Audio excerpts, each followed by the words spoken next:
Selamat malam Bapak Ibu, kita sekarang ini berada dalam kegiatan kita atau acara kita Nekol.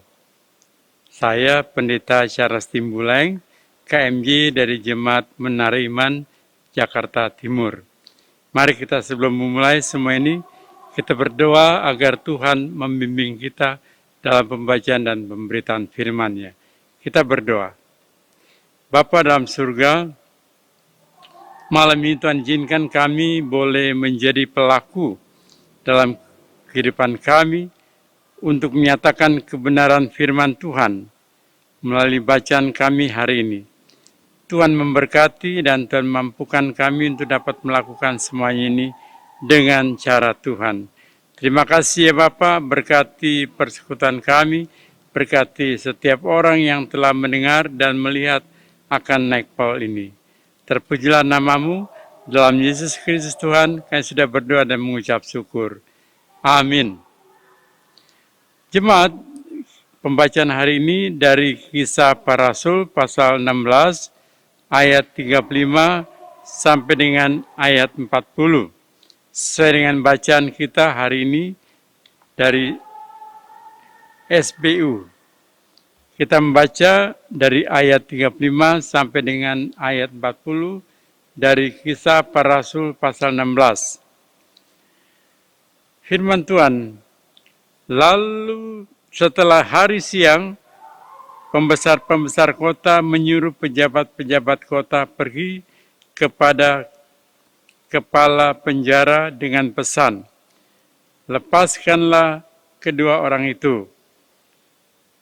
Kepala penjara meneruskan pesan itu kepada Paulus, katanya, pembesar-pembesar kota telah menyuruh melepaskan kamu. Jadi keluarlah kamu sekarang dan pergilah dengan selamat.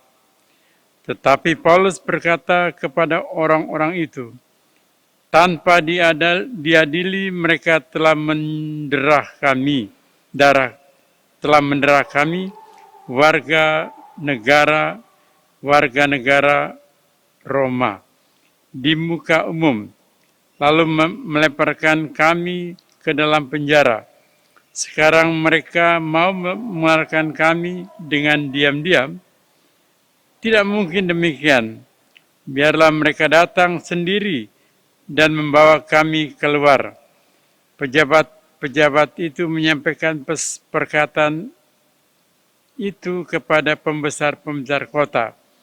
Ketika mereka mendengar bahwa Paulus dan Silas adalah orang Rom, maka takutlah mereka.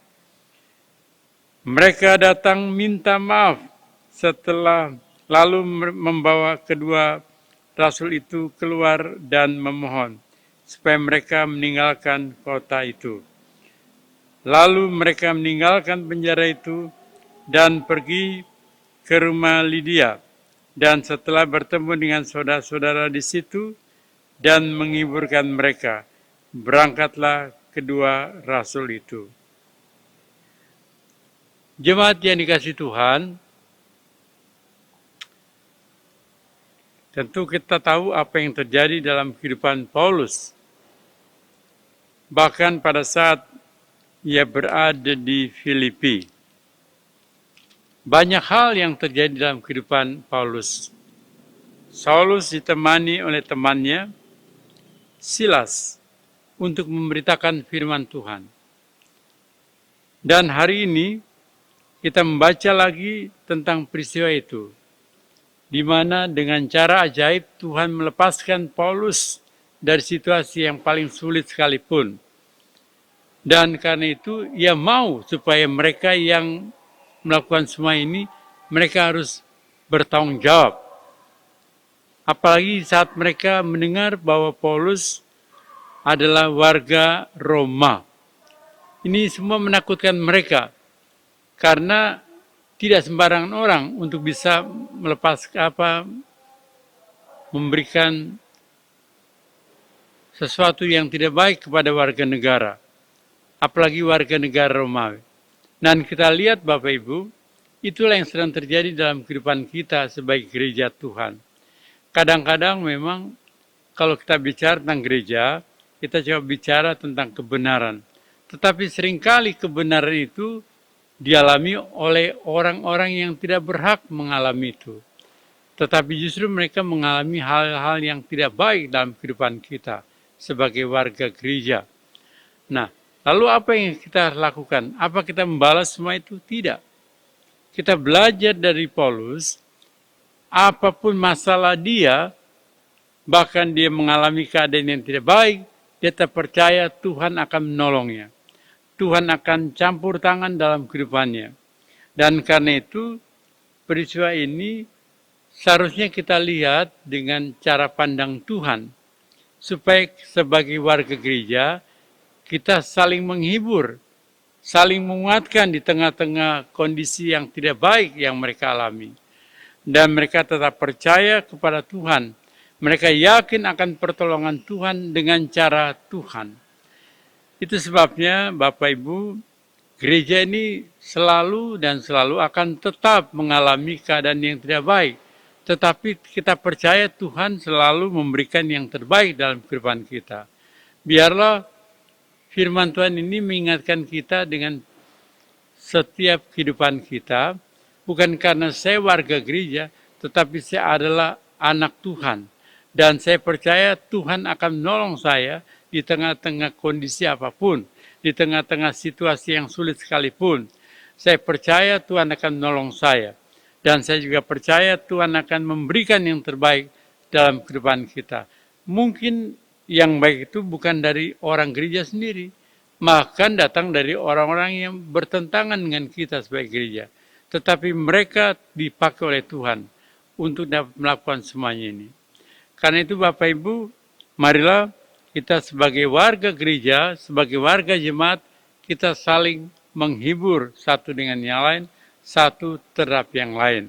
Dengan demikian, kita tidak melihat kepada kehidupan kita, tapi kita melihat kepada cara Tuhan yang menolong kita, dan cara Tuhan yang membebaskan kita, dan cara Tuhan untuk tetap melakukan yang terbaik di tengah-tengah masalah hidup kita. Tuhan memberkati kita. Amin. Mari kita berdoa. Tuhan, terima kasih untuk firman-Mu hari ini dan malam ini. Kami serahkan perjalanan kami, istirahat kami ke dalam tangan kasih Tuhan.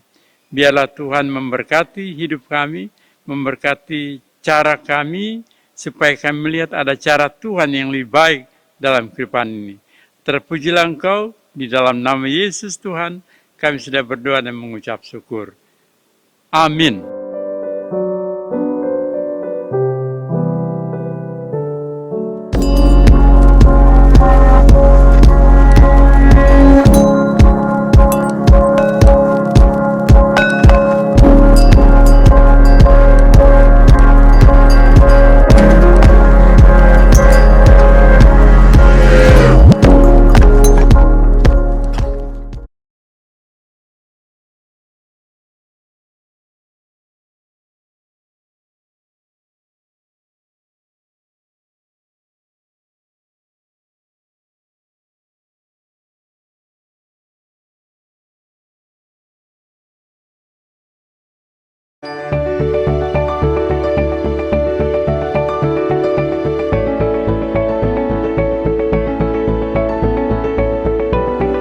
Dalam rangka hari ulang tahun Pelkat PKLU GPIB yang ke-12, Majelis Sinode GPIB mengajak Majelis Jemaat bekerjasama dengan para pengurus Pelkat PKLU jemaat-jemaat setempat untuk dapat mempersiapkan warga PKLU setempat untuk turut serta memeriahkan dan mengingat rayakan hari ulang tahun Pelkat PKLU dengan ibadah serta juga kegiatan lansia berprestasi. Atas nama Dewan PKLU GPIB, kami mengajak kepada semua pengurus PKLU dimanapun berada, dengan semua anggota PKLU GPIB, mohon untuk dapat mengikuti program Dewan PKLU Lansia Berprestasi. Terima kasih.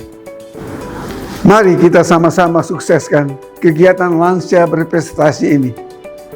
Tuhan Yesus memberkati.